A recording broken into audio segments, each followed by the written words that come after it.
মার্কিন president Donald ট্রাম্পের হুমকির পর বিশ্ববাজারে তেলের দাম আবারও ব্যারেল প্রতি $110 ছাড়িয়েছে।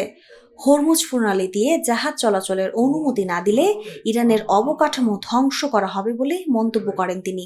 আজ সকালে যুক্তরাষ্ট্রে লেনদেন হওয়া তেলের দাম 0.8% থেকে বেড়ে $112.40 পৌঁছেছে।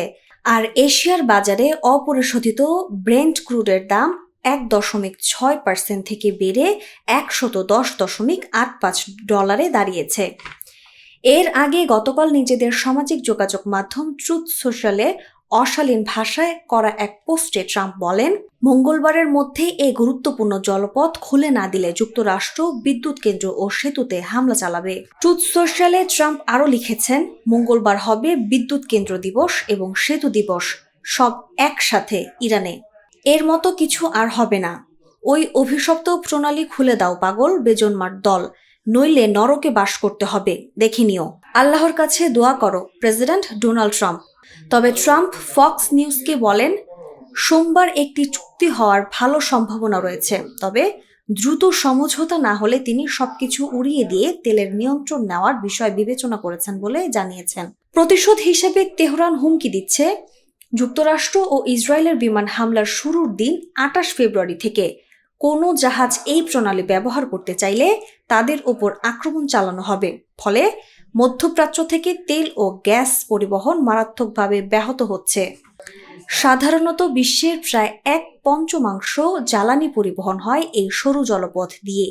সেখানে বিঘ্ন ঘটায় বিশ্বজুড়ে জ্বালানির দাম বেড়েছে এবং বৈশ্বিক মূল্যস্ফীতি বাড়ার শঙ্কা তৈরি হয়েছে। এদিকে গতকালও উপসাগরীয় অঞ্চলে বিভিন্ন দেশের তেল স্থাপনায় ইরানের হামলা অব্যাহত ছিল।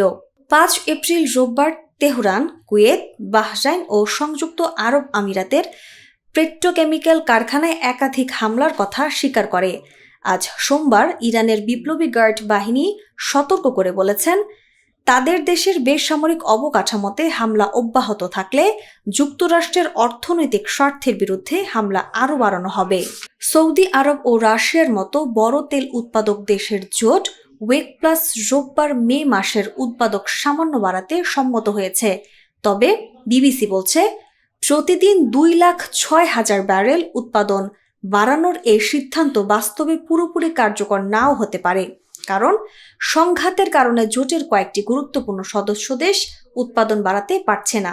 নাজমুন নাহার উসবা, দৈনিক নিরপেক্ষ।